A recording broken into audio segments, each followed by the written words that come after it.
This is a continuation of our podcast with Joshua Johnston. Thanks for joining us. What made you say, all right, cool? What did you take from the next step from that to get to where you're at today? As far as making the leap. I like Hydra, man. Tell me where Yeah. that. Oh, yeah, for sure. So we built this agency in the D2C e-com space, right? So we primarily did services with social media management. The biggest one was content creation. So we were behind the paid ads of some of the biggest e-com brands in the world at that time between 2018 and 2020 before we ended up selling the company. But a majority of what we did is content creation at scale. So we were able to produce anywhere between 50 and 60 ad creatives every week for our brands, which was not a thing back in 2018. Like there weren't many companies that could do that much content at scale. And we were right niche, right time. E-com was really taking off at that period of time, and brands were really starting to pop. And so we were, once again, right place, right time. And then we ended up bringing on like a paid media division as well. So we ran Meta ads. Back then it was Facebook ads before it was Meta. So Facebook and Instagram ads. And then eventually we brought in some Google as well. And we built about a $4.5 million per year agency, completely bootstrapped. And then we sold it to a venture capitalist fund in 2020. And then that's eventually where I was like, all right, well, at the time I was 28. Yeah, because I've been doing this 5 years now. So at the time I was 28 and I was like, all right, well, this isn't it. Like, this isn't like the end point for me. Like, what's next? So we always had people that would fly into our offices just to get some consulting, right? Other agencies that were smaller than us were like, hey, we'd love to come see your operation. We're like, yeah, cool. You could fly out, $10K and you can come spend 2 days with us.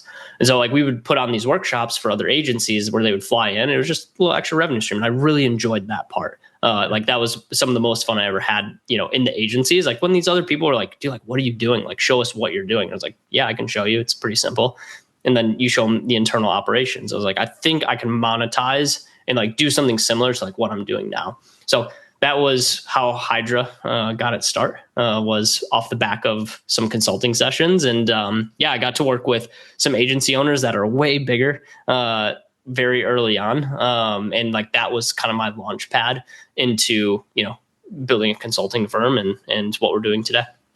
That is so cool, man. That is so cool. And it's cool to see. I think there's one thing of people that are able to generate and create their own success, right?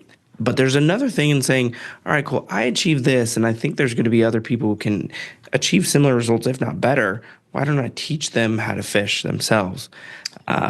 What's one of your favorite success stories that you've got so far with Hydra, where you're like, you know what, this is how they started, and this is where they're at, and this is, a pride and joy that I've got? Yeah, I mean, we have a lot of success stories and a lot of case studies. A few like of my initial clients that are still on with us today. I've been working with a group out of the UK. They're a D2C e-com agency group, and when they started with us, they had some good traction. They had some like really good starting points, but they kind of lacked some of the infrastructure needed to kind of take it to the next level. That agency has now gone from, they were doing under $1 million a year when they started with us. They'll probably cross $7-8 million this year in revenue. So it's like kind of watching your kids grow up and you're like, oh my gosh, you're so much more successful than I ever was. Like, it's amazing. There is a lot of joy and passion that comes out of that when you see those. But, one of our most recent ones, we had a small agency group. I'm talking like small. We typically work with businesses that are doing at least $500,000 in revenue and north of that. These guys were just getting started. He was still working a 9-to-5. His partner was still working a 9-to-5, and they were generating roughly $6,000 a month in the business. And they came to us and they said, "Hey, we want to do this. We know it's an investment. We've saved up money to come and do this with you guys. Will you take us? Like, we're much smaller, but like we're willing to jump in and invest." And we've been working with them for about 6 months now, and they just crossed 35K in revenue. That's so great. Yeah, man. Yeah, it's really cool.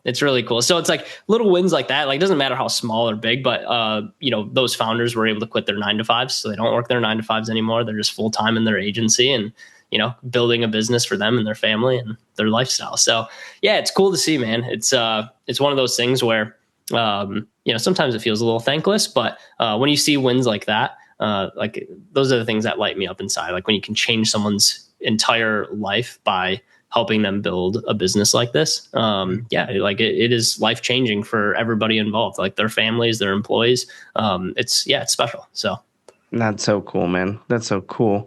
With that small agency that you're speaking to, I'm sure that one of the issues that they were running into was generating leads or trying to figure out, how do I get in touch with people without just having to do hundreds of cold calls or whatever it may be. Is a lot of that hard work. If you were to say, all right, Nick, without you signing up for what I've got, how do you identify? What are some of the things that you would say, this is something every business needs? Yeah, well, I'll start it off to say, like, all lead gen works. It's more of making it work for what you're offering and like what you specifically do. So like whether you want to do cold calling, cold emailing, cold LinkedIn, run paid ads for yourself, build a really robust referral system. Typically I tell people like, hey, you got to get something to work and work really well and systemize it. Without that, it is really difficult, because like typically what we'll see is like someone will try something for like 90 days and they're like, oh, that didn't work. Let me move on to the next thing. It's like, no, you're probably pretty close, but like you just didn't crack it because you didn't change the messaging, or maybe you needed a different offer. Like everything does work, but it's like, do you have the tenacity and grit to like keep pushing down that lane and know it better than anybody else does? Try things that no one else has tried and be able to crack the code yourself, because I promise you they all work. It's just a matter of making it work for yourself. And, I tell people, like, if you're trying to get into lead generation at a low investment, then chances are like paid ads aren't going to be the thing, because like paid ads are simply dollars in to get dollars out. Whereas in, outbound, it's manual work, right? You gotta pick up the phone and you gotta call people. There's of course a little bit of cost in that. You gotta have a phone, but it's like, you just gotta pick up the phone and you gotta get good at cold calling people. So it's like whatever lane it is, and there are certain methodologies that work different for different niches, but you have to be so into that system and you have to not give up on it and push as hard as you can into that one thing until you can make it work. And then from there, then you can expand into another lead gen system, right? So 30,000 foot view, like that's my thought on lead generation. I do think there is a massive trust problem inside of our industry right now, especially if you're running any type of digital service.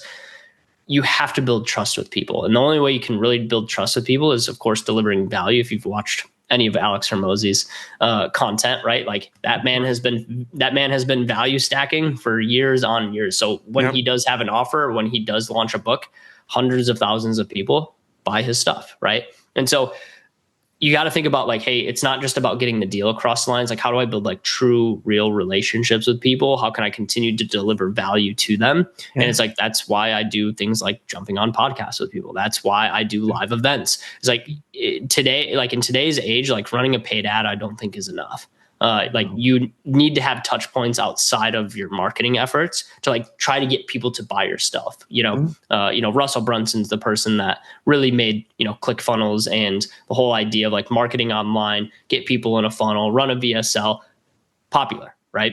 But when everyone does that and it's so saturated and, you have people that have come into the ecosystem have burnt other people, right? Not saying, at the end of the day, it's like you can either deliver results or you can't. But like if that's who you're going up against and your competitors have completely crashed and burned and have burnt people with their offer, it's going to be really hard for you to build that trust, even if you're great at what you do. And so we need to humanize marketing just a little bit more. We need to have a little bit more human to human contact. I think live events are great. I think hosting your own events, even if it's small, like I started with small events when I, first started Hydra Council. It was, we got 30 people in the room in our first event, and it's expanded ever since. But, like I had to give away tickets to my first event. Like we did not make money on our first one. I literally was like, hey, do you want to come? Cool. Come out to Nashville, fly in. And it's like, that was, the core of us starting the event side. But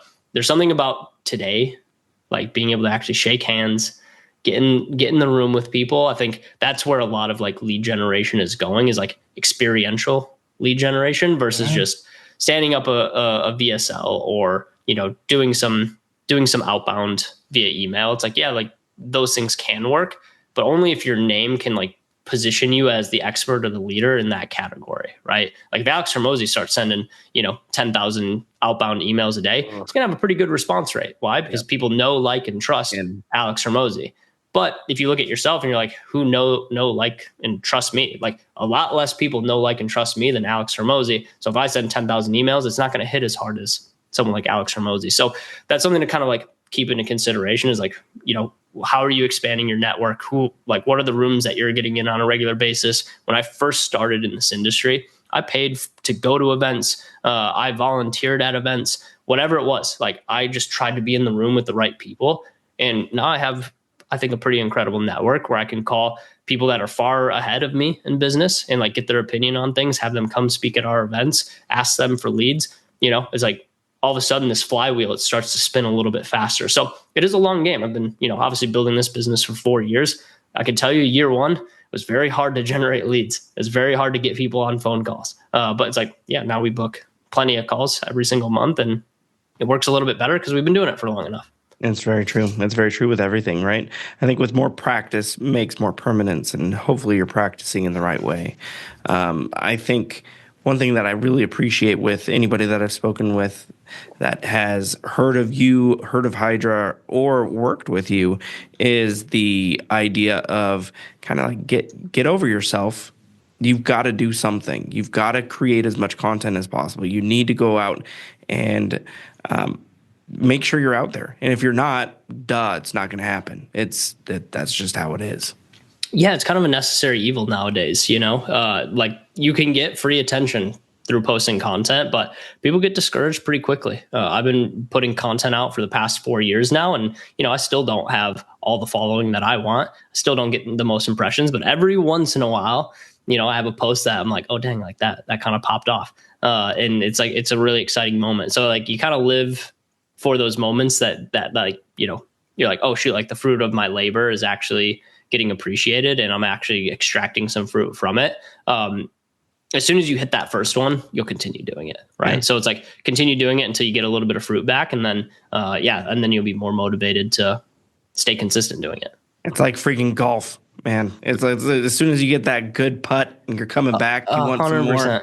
Yeah, man. I chipped in 2 weeks or before the event with a buddy. I chipped in for a birdie, and I was like, this is why I love golf. Like all the bad shots before that, I was playing a pretty abysmal round, but I chipped in for a birdie, and I was like, all right, I'm in. I get it. They got me hooked. I was out 2 weeks, or no, I was like out this last weekend, and I did 18 holes, and I'm like, all right, I'm going to do this. And I was horrible. I lost 3 balls in one hole. I was just ready to throw the club. But then the next hole, it was like an easy par on a par 3. And I'm like, oh my gosh, this is great. I should do this every weekend. Yeah. And it's that little thing called delayed gratification. And nowadays, like, think about like how much delayed gratification we actually have. Like it does not exist unless you're running a business. But, Amazon, you get your packages literally sometimes today. When you're scrolling through Instagram, like everything's just a dopamine hit of like instant gratification. So yeah, if you're going to practice anything, like I think one of the best skill sets to learn as a entrepreneur is delayed gratification. Like you got to be able to push the results out, kind of eat some shit for a little bit before you see the fruits of the labor. For sure.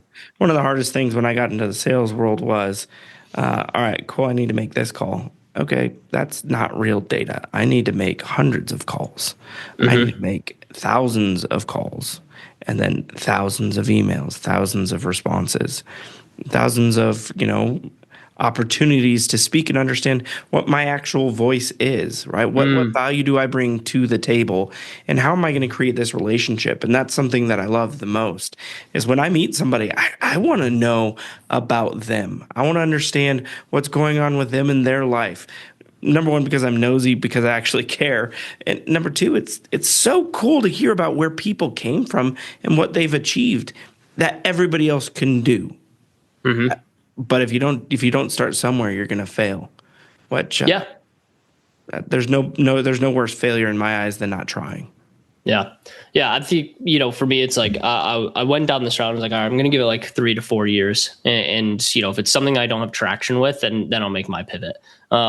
So I think you have to give yourself a little bit of that timeline. I think there should be a stopping point where you're like, all right, I've tried this enough, and this hasn't delivered. Like, you do have to be smart about that pivot at some point. But yeah, like, if I was pretty passionate, and I was like, I'm pretty sure I can make this consulting thing work, and I think we could build a pretty substantial business from it. And yeah, like, the first year was super difficult, but it's like, okay, we grew a little bit more in year 2, and then year 3 we doubled, and then in year 4 we grew another 40-50%. So I was like, all right, like, there's legs to this. Like, we're not just stuck in the mud and like going nowhere. Like, we're making progression, and like, when you make that progression, like, month to month, it can feel like not as much.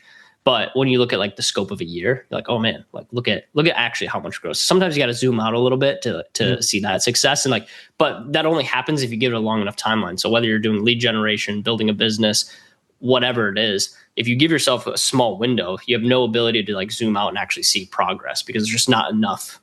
There's not enough timeline there for you to be able to say, yeah, like, I'm making progress towards what I actually want. So all in all, to say delayed gratification, give yourself longer timelines. And you'll be good to go. That's so cool, man. Thank you for tuning in for part 2 of our podcast with Joshua Johnston. Be sure to tune in for our third and final part.